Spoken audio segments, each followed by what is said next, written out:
தெய்வம் நீ என்று உணர் யூடியூப் சேனல் உங்களை அன்புடன் வரவேற்கிறது.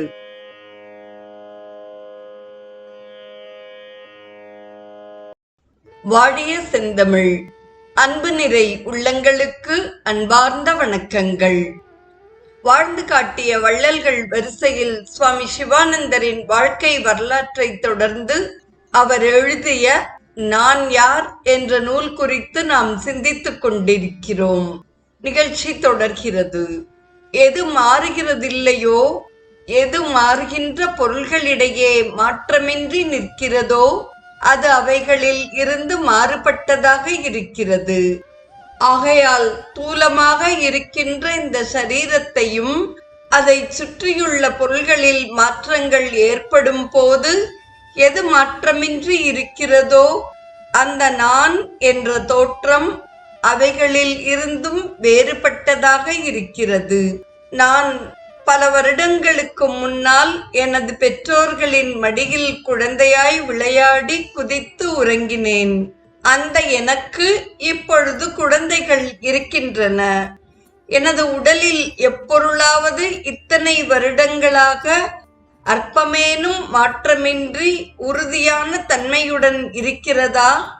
குழந்தை பருவத்தில் இருந்த இந்த உடம்பும் பருவமடைந்த இந்த உடலும் ஒரே தன்மையாக இருக்கிறதா?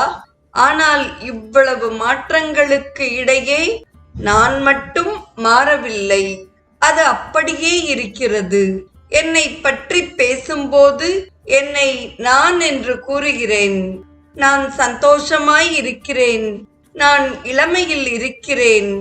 நான் முதிர்ச்சி அடைந்துள்ளேன். நான் கருப்பன், நான் வெளுப்பன், நான் பிராமணன், நான் சந்நியாசி என்றவைகளுக்கு ஆதாரமான கோஷங்கள் எல்லாம் நான் என்ற தொடர்ச்சியில் உள்ள சம்பவங்களே. அவைகள் எப்போதும் மாறிக்கொண்டே இருக்கின்றன. ஆனால் அந்த நான் என்பது மட்டும் எப்பொழுதும் ஒரே போலவே மாறாது இருக்கிறது. சூழ்நிலைகள் மாறுகின்றன. ஆனால் மாற்றங்களுக்கிடையே மாறாது நிற்கும் நான் என்றதை சுற்றி இவைகள் எப்பொழுதும் சூழ்ந்து கொள்கின்றன. நான் வசிப்பதும் நான் என்னை எவைகளோடு சம்பந்தப்படுத்திக் கொள்கிறேனோ அவைகளுமாகிய இந்த வீடு, இந்த பட்டணம், இந்த தேசம், இந்த உலகம், இந்த சூரிய மண்டலம் எல்லாம் ஒவ்வொரு நிமிடமும் மாறிக்கொண்டே இருக்கின்றன. ஆனால் இந்த மாற்றங்களுக்கு இடையே நான் என்றது மட்டும் மாறாமல் இருப்பதாக உணர்கிறேன். எனினும் எப்பொழுதாவது பிறந்ததாகவோ இறந்ததாகவோ ஆதியையோ அந்தத்தையோ அனுபவித்ததாக எனக்கு ஞாபகமே இல்லை. அத்தகைய ஞாபகம் ஒரு காலம் இருக்க முடியாது. நான் என்னும் தோற்றமே எதற்கும் ஆதாரம். திரைமறைவில் இருட்டில் இருக்கும் எவனையேனும் மூடிய கதவு வழியாக அது யார் என்று வினவினால் நான் தான் என்று அவன் ஊக்கமாக பதிலளிப்பதை நீங்கள் கேட்பீர்கள். தன்னை தான் புரிந்து கொள்வது போன்று தன்னை மற்றவர்களும் புரிந்து கொள்ள வேண்டும் என்ற விருப்பத்துடன் இந்த நான் என்றது அழுத்தத்துடனும் தடுக்க முடியாத வேகத்துடனும் வெளிப்படுகின்றது. நான் என்ற தோற்றத்தின் இயற்கையின் ஒரு பகுதி என்ற காரணத்தாலேயே நானின் அமரத்துவம் நன்கு விளங்குகிறது. எது மாறுகிறதில்லையோ, எது எல்லை இல்லாததாக இருக்கின்றதோ, எதன் ஆதி அந்தத்தை பற்றி நமக்கு ஒன்றுமே தெரியாதோ அதுதான் அமரத்துவம் உடையது என்று நாம் திட்டவட்டமாக கூறலாம். நமது உலகம் நமது உணர்ச்சி என நாம் கூறுகிறோம். அந்த மற்றொன்றுக்கு உணர்ச்சி உள்ளது. அந்த மற்றொன்றுக்கு ஒரு உலகம் இருக்கிறது. கட்டாயம் மற்றொன்று இருக்கிறது என்பது நம் உணர்ச்சியே. இவ்வாறேதான் எல்லா விஷயங்களும். இக்காரணத்தினால் இந்த ஒவ்வொன்றும் எல்லாம் ஒன்றே என்றும் நமக்குள் ஏற்படும் அறிவும் அறிவின்மையும் இவைகளின் தோற்றத்தை ஏற்படுத்தும். இந்த நமது என்ற உணர்ச்சிகளும் எல்லாம் உண்மையில் வெவ்வேறு பருவத்தில் தனக்குத்தானே பேசிக்கொள்ளும் ஒன்றே ஒன்றுதான் என்றும் அதனின்று தெரிகிறது. நான் இருக்கிறேன், அகமஸ்மி என ஒவ்வொருவருக்கும் ஒரு இயற்கையான உணர்ச்சி உண்டு. கண்களை மூடிக்கொண்டு ஒரு நிமிடத்திற்கு நீங்கள் இறந்து விட்டதாக நினையுங்கள். அங்ஙனம் உங்களால் ஒரு காலும் சொல்ல முடியாது. அந்த நிலையிலும் தரையில் கிடக்கும் உங்கள் பிணத்தை நீங்கள் எப்பொழுதும் சாட்சி அல்லது பார்ப்பவனையே குறிப்பிடுகிறது. பிறப்பு இறப்பு என்பது இந்த பருவுடலை சேர்ந்ததே. பசி தாகம் பிராணனின் தர்மங்களே. சுகம் துக்கம் மனதின் சிறப்பான குணங்களே. நித்திரை ஆனந்தமய கோஷத்தை சேர்ந்தது. நீங்கள் இவ்வெல்லா கோஷங்களுக்கும் வேறுபட்டதாக இருக்கிறீர்கள். சில சமயங்களில் நீங்கள் இறந்தது போலவும் அதை குறித்து உங்களது சுற்றத்தார் கதறுவது போலவும் நீங்கள் கனவு காண்கிறீர்கள். இவ்வாறு கற்பித்துக் கொண்டா செய்கிறீர்கள்? மரணமாகிய தோற்றத்திற்கு பின்பும் ஜீவன் நிலைத்திருக்கிறது என்பதையே இது குறிக்கிறது. பருவுடல் தூக்கி எறியப்பட்ட பின்பும் நீங்கள் இருக்கிறீர்கள். அந்த இருப்புத்தன்மைதான் ஆத்மா அல்லது பெரிய நான். பின் எதனால் ஒருவன் யாரை பார்க்க வேண்டும்? ஆத்மா பார்க்கக்கூடிய பொருள் அல்ல என்பதை இது தெளிவாக காட்டுகிறது. இது எப்பொழுதும் அறியும் பொருளே ஆகும். அங்கு பார்ப்பவனோ பார்க்கப்படும் பொருளோ அல்லது வேறு கருவியோ கிடையாது. பார்ப்பவன், பார்வை, பார்க்கப்படும் பொருள் என்ற மூன்றையும் கொண்ட திரிபுட்டி இந்த பருவுடலில் தான் இருக்கிறது. அறிபவனை யார் அறிய முடியும்? எவனால் எல்லாம் அறியப்படுகிறதோ அவனை எப்படி ஒருவன் அறிந்து கொள்ள முடியும்? பார்வையை பார்ப்பவனை நீங்கள் பார்க்க முடியாது.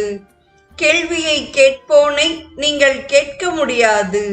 உணர்தலை உணர்பவனை நீங்கள் உணர முடியாது.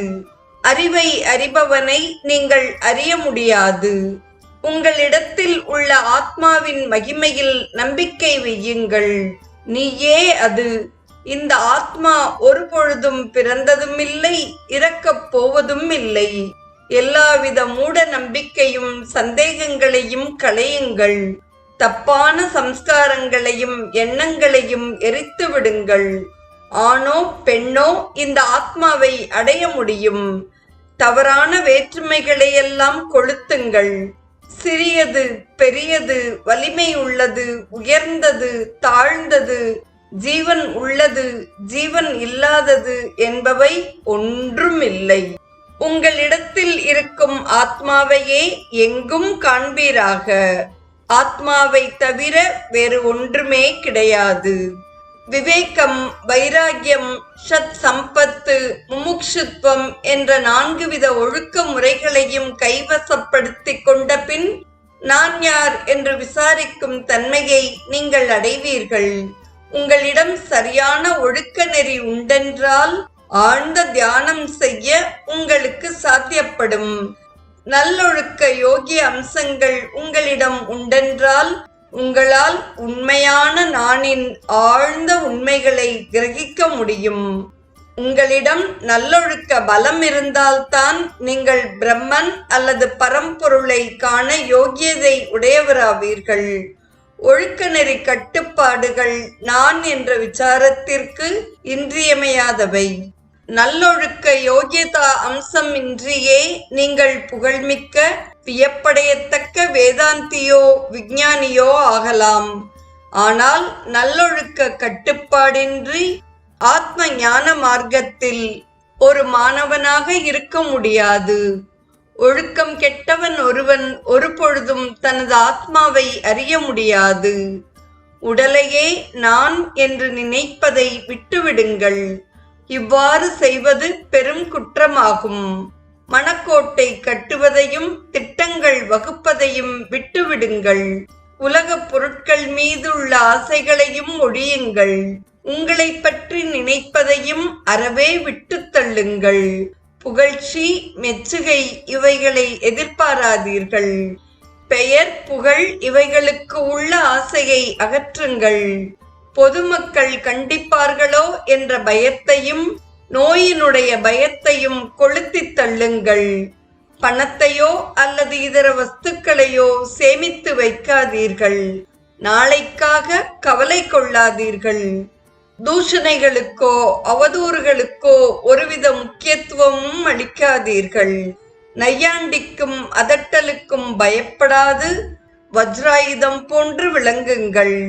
உலக சொத்துக்களில் உள்ள உரிமைகளையும் அதிகாரங்களையும் தியாகம் செய்யுங்கள்.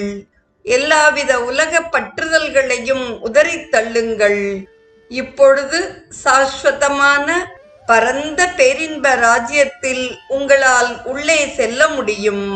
3 உலகங்களுக்கும் ஏக சக்கராதிபதியாகவும் நீங்கள் விளங்குவீர்கள்.